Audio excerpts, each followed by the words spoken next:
So you guys ready? I'm ready. To the bottom right hand side, our blue Terran player is going to be from the Afrika Freaks. It is KeeN. And to the upper left is going to be our red Zerg. Let's hear it from TCM. It is Soulkey.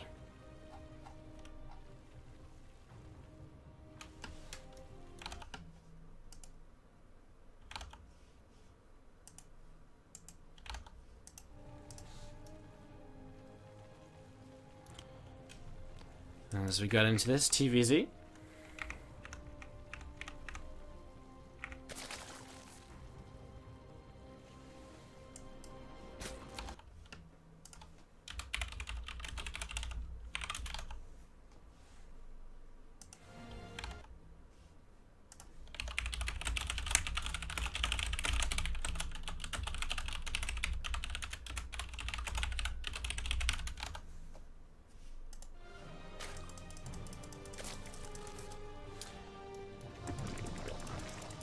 So, hatch gas pool coming down for Soulkey right now. I'm just going to be seeing sort of where this goes.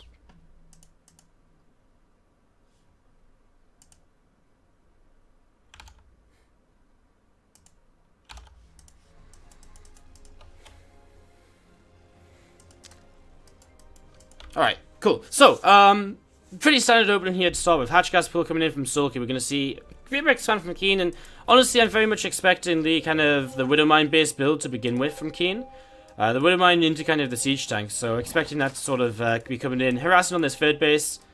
And someone is having some serious pinging issues, but expecting that to come in and sort of, you know, harass over on the third base or so, and just going to be kind of coming in over here. And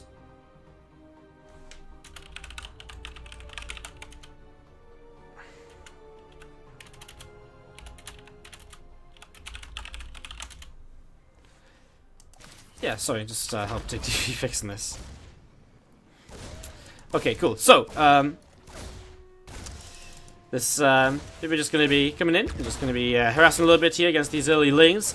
Again, looking for that Widowmine play. Again, it's so powerful in this map. The third hatcher comes up here, and then we're going to see the Widowmine coming over here. And kind of, you know, using this ledge and kind of the siege tank on the low ground and so on. Basically what we saw kind of a couple of games from top against Soulkey before. So, we're going to be seeing this area just backing away a little bit. Pneumatized Carapace is on the way up, and Starport on the way for KeeN over in the main. So Starport on the way up for KeeN over in the main base. I wouldn't mind building out of this factory. And again, pretty much what we expect as the Reaper just pulls back for now. Obviously, keeping the Reaper alive is also nice, because the more you have, the more utility you have over to this top side when you attack this third base, the more opportunities, you know, the more damage you're going to get done. If you've got a Reaper Grenade to throw in this as well,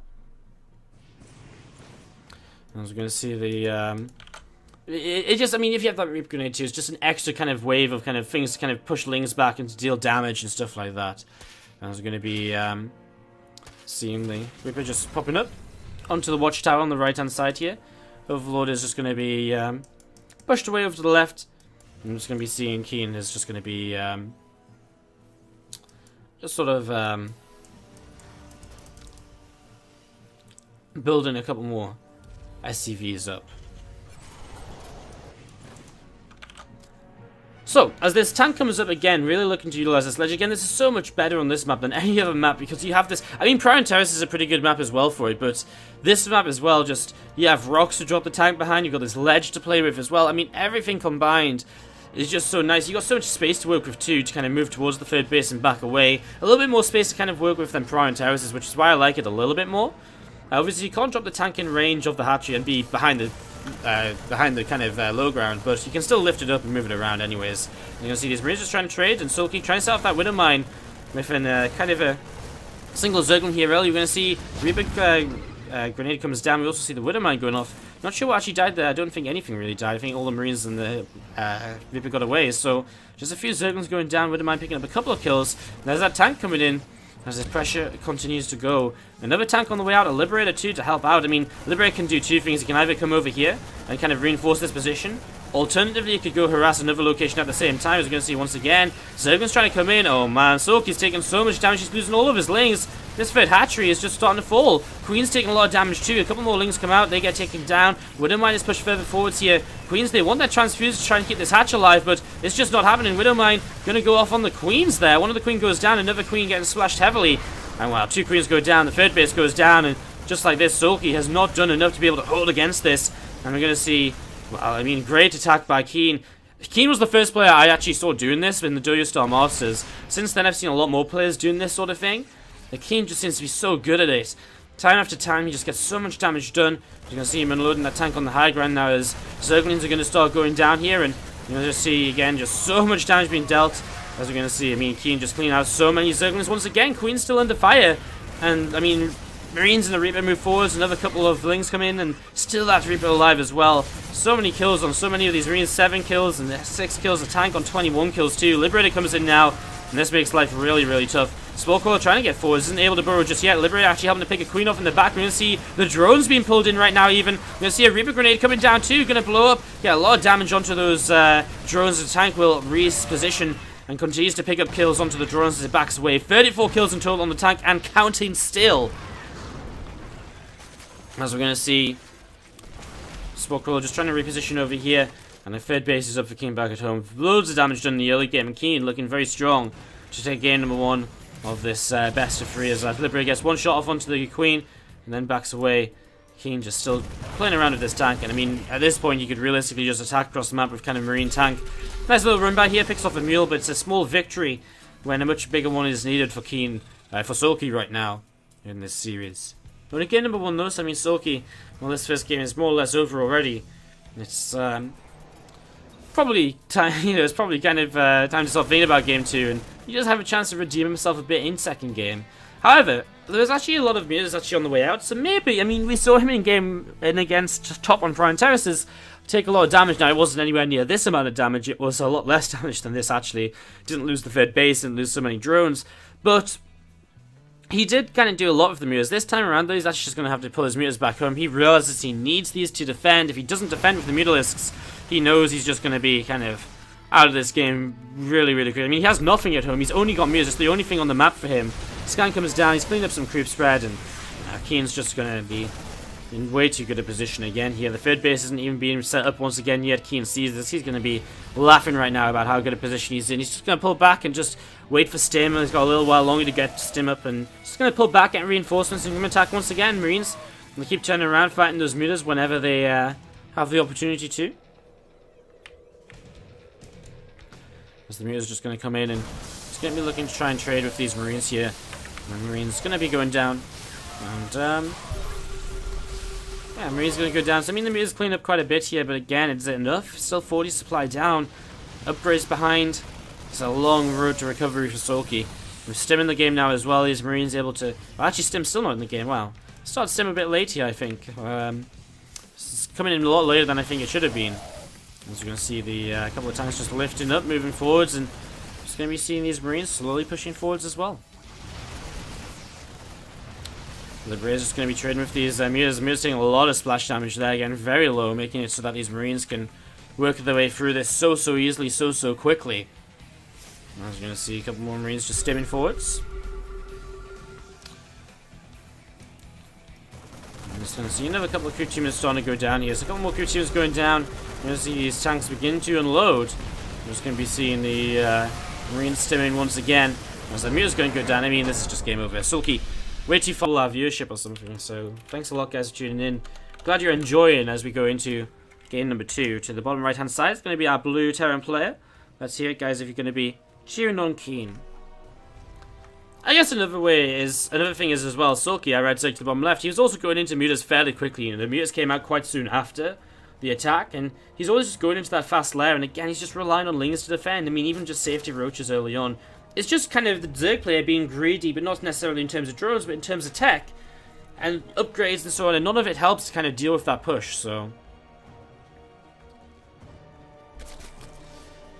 I'm just going to be seeing this drone moving out and just going to be starting to expand here. Let's see what Soulkey does this time around. I mean, this is another great map for aggression early in the game. In fact, even maybe more abusable. KeeN, I think it was KeeN I actually saw yesterday doing this as well, where he takes down these rocks here, Widow Mine up here, tank on the lower ground, and you just start dropping elevated marines up into the third base again. Another abusable position. Actually, I think this one's more abusable than Frozen Temple because you can kill off these rocks, and if these rocks go down, then all of a sudden you can't actually ever get on top of the tank at all. So you're just kind of sat here for days. It's just so difficult to deal with. And it's a very powerful push that Terran players have right now. But I think, the thing is, these Terran players, they've been doing this sort of build and this sort of opening for so long. It's only become super effective lately. Because... It's only become super effective lately because... kind of, I think Zergs have just been a little bit more tech heavy lately in the early stages of their game. As you're going to see, SCV just going to be coming through the center of the map.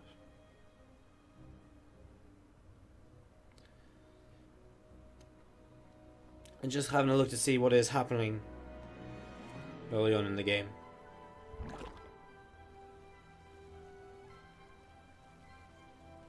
What's up, you Femal? How you doing?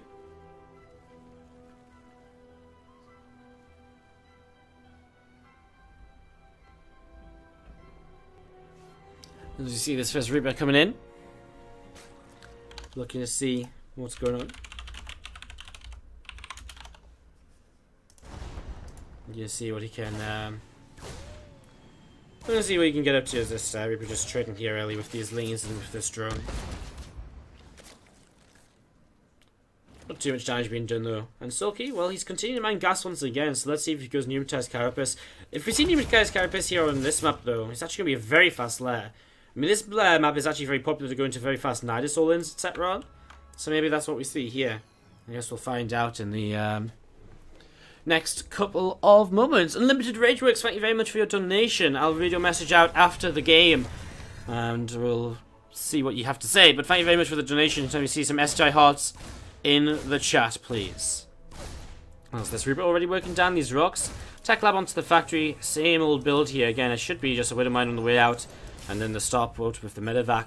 And then the tank. Actually, going to be tank straight away. Oh, okay. So a little bit different to what I thought. So it's going to go tank straight away here. Not going to mess around with the Widow Mine at all. Still the same sort of idea, though. I mean, maybe. I mean, what's he actually seen here this time around from KeeN? Has he seen the lair? No. So not really seen anything different in particular. Maybe he just wants to go straight into the tank on this map. Maybe just feels it's a good way for him to play. Nice grenade. Going to hit those lings. Also hits the Reaper, though, which is a bit unfortunate. As that Reaper is going to try to get away. Doesn't quite. At least he gets one Zergling in return for it, but just doesn't quite make it there. As we're going to be seeing these Zerglings just carving down the Rock Tower. So Rock Tower going to be going in, down.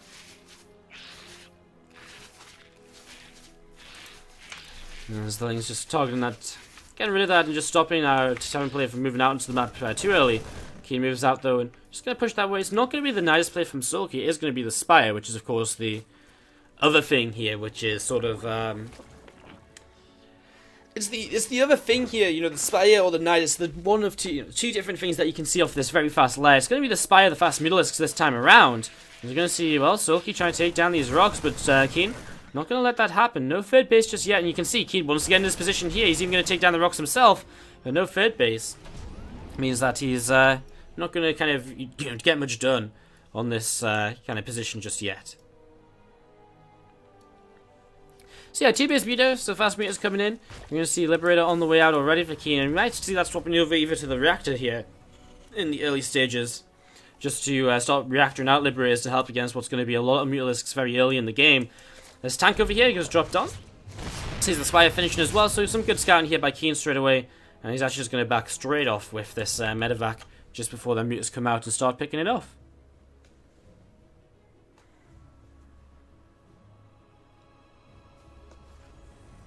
So this medevac and tank just going to be coming over back home. Liberator is out, and there's that starport onto the reactor. They're going to get a couple of Liberators up to deal with these mutas. Soulkey going to be taking his third base now, and also going to see these lings, where they're going to start going to work on these rocks at the back of the third base. Obviously, you may think, well, why is he opening up an attack pathway into his third? But is more so because he wants to attack, expand up himself into his 4th base at some point, and also because he doesn't want this position here to be abused, so he has an access out to kind of attack into that position no matter what. We're going to see the first Meteors coming in, but no real damage done just yet. Turrets on the way up to help deflect, but the Marines and the Liberator just doing a very good job of just keeping their Meteors, for the most part, pinned back, not really doing too much damage. A couple more Liberators about to pop, and the turret at the front is just not quite going to finish there. Another SCV, though, will be able to help that out, as we're going to see the Meteors into the main. Stim, well, that'd be a big loss. Medevac goes down, actually, that's a big loss too. So doesn't get the Stim, gets the Medevac, though. And especially when you're considering he's building Liberators right now to deal with the Mutas. This the Medevac's kind of painful. It means he can't drop at all. It means he doesn't have any healing on these Marines if they start to stim to chase after the Mutas. You're going to see Mutas thinking of coming over here, a few mules dropping, but turret in position to defend. And some Zerglings going to start streaming across some Soulkey, apparently. So some Lings just going to start working their way through these rocks, and we're going to see Mutas just heading up in towards the main base. You're going to see another SCV being taken down, and a depot taking a little bit of damage here as well. So Depot taking a little bit of damage. Liberator's going to come in and whoa, just going to start trading here. Good shots on these Liberators. Good amount of Mutas going down. Oh, them Liberators don't lose any of them. One of them survived on what's that, like, wow, 3 hit points. Not much. Of course, they can be repaired up, so killing off a few Mutas, getting the rest of them low is really nice, because getting them low means they won't attack again for a little while, and killing off a couple means they're not going to come back at all. We're all going to be seeing those Mutas looking to come back in once again. A few Lings and Roaches on the way out. It's going to be a Roach-based follow-up, and oftentimes what this means is that, well, the kind of goal here for Soulkey is to kind of harass around in the main base and natural, keep his opponent busy, and then hit a big, strong Roach follow-up in towards the third. And quite often you see there's, the town players committing so much into sort of defending against the Mutas, and he's running around defending the Mutas, that when that attack comes in, the town player's a bit all over the place, and he's just not ready to deal with a high number of Roaches. That attack's going to hit here very soon. Roach speed finishing, 1-1 finishing. We already see Lings coming across the map to work his way through these rocks. Lots of Ravagers morphed in already as well. Right now, KeeN doesn't have any information about this coming in. His +1 arm is about to finish though, so he is going to be on equal upgrades to this Roach army. His combat shield's not done just yet either, as them Liberators out on the map chasing the Mutalisks down. He does have a couple of tanks too, though, as well. KeeN is actually, in a lot of ways, set up actually quite well to defend this. I mean, a lot of times when you see the fast Mutalisk, you don't think about necessarily the kind of Roach-based follow-up. There's nice corrosive bars to pick off those Widow Mines. You don't necessarily think about the Roach-based follow-up, and so you kind of end up without tanks and so on. And that's what you really need to hold this sort of attack time. As we're going to see, wow, KeeN very confident, just simming down his ramp even. Widow Mine comes out. You can see he's already switching into Widow Mines, but the Liberator is taking down a lot of the Mutalisks. And Soulkey is just going to back away with them Mutas. He's going to take down these rocks and just open up a bit of a better attack location for himself. 2 tanks actually positioned very nicely to defend both bases right now. Very good coverage here. As the Widow Mine going down once again. It's kind of the problem with the Widow Mines against Ravagers. They're not going to get anything done if the Ravagers know where they are. The Liberators, though, coming across the map, and, well, nothing over here to deal with this. And these Liberators going to start sieging up. A few drones will go down straight away. Lava going to start going down. One Queen off to the side. One Liberator sieges up the 4th base as well. Roaches and Ravagers are going to start trying to attack forwards here. But look at this. KeeN, he's not afraid at all. He keeps on trading. Tanks are going to start shelling onto these Roaches and Ravagers too. However, KeeN is running a little bit low on units over here. His Liberators back at home are being dealt with as well. There's that one tank actually getting evacuated from the 3rd base, brought over to the natural. Great micro to help KeeN just stay alive a little while longer. He picks up that tank again, really nice control just to make the most of what he's got. SCV's having to be pulled to the 3rd base. As we see, that tank is still not going to go down. Wow. Really nice control by KeeN as he continues to make this defense. And Soulkey's supply is dropping drastically. He has dealt with the Liberators on the other side of the map. However, there's still one up, and he is going to find a little location over here to start sieging up on. Spore Crawler is going to position, and we're going to see actually just a single 2 drones actually going down, and he's going to start working his way through an egg or so as well to try and force a cancel here. Still, Roaches, Ravagers attacking to Soulkey, to KeeN's side of the map. Soulkey is just continuing to try and work his way through this, but I mean, KeeN is holding, and the tanks will continue to pick up kills, and this Roach number gets lower, and reinforcements are slowly but surely just going to start completely outnumbering these Roaches. And there it is. Soulkey is going to now be truly pushed back. Going to be pulling all the way back now. And we're going to be seeing the Roaches continue to come on in. This tank is going to end up going down as well. And I mean, the thing is, this is an attack from Soulkey, which is not necessarily all in or anything, but he's got no real follow-up behind it as well. I mean, he's got very good upgrades, but where's his tech? What does he go into past Roaches? Roaches become so much less valuable as the game goes on, and so when you go for this sort of attack, you're looking to really gain damage, do damage, gain momentum, gain an opportunity. But if you don't gain that opportunity, the Terran player ends up with tanks ready to kind of counterattack a bio army, which does fantastic against roach-based armies, you know? There's no tech here for Soulkey, which is realistically making him, in this game, after this attack, be very scary. It's just Roach Ravager. And yes, Roach Ravager is scary, but not when the Terran players had a lot of opportunity, a lot of time to build up his own army, build up his tanks. Although that being said, he is still, last time I checked, still a Widowman in production. Now he is going back into tanks, so I mean, there is only one tank out, so that might be the kind of saving grace for Soulkey here, the fact there's only one tank. Big drop into the main base, though, and obviously drops are something which Soulkey has absolutely no answer for the next few moments, as these Marines are going to stay him, and a few drones going down, a few Marines going to lift. They're going to go towards the natural, and, I mean, just so many drones falling here. These Ravagers are on their way in. I mean, KeeN just going to pull back, and he's going to lift too many Ravagers to fight against. At the same time, you see one single medevac and one single Marine from before is actually going to load over here and get a couple of drone kills already. Marines unloading over here once more, lifting up from the natural once again as well. This one Marine has been a hero. He's killed off 3 or 4 drones. Well, 3 drones. And, well, just doing a good job. Marines back in the main base too. And KeeN. The other thing is, Soulkey, he's gone into an infestation pit, but, I mean, that's not ready just yet. So, KeeN's going to have a good timing here where he's going to have 3 free upgrades and his opponent is not, as Soulkey realizes he just can't make anything happen with a roach-based army. The drops are too much. The army of KeeN is too much. And KeeN takes a 2-0 here.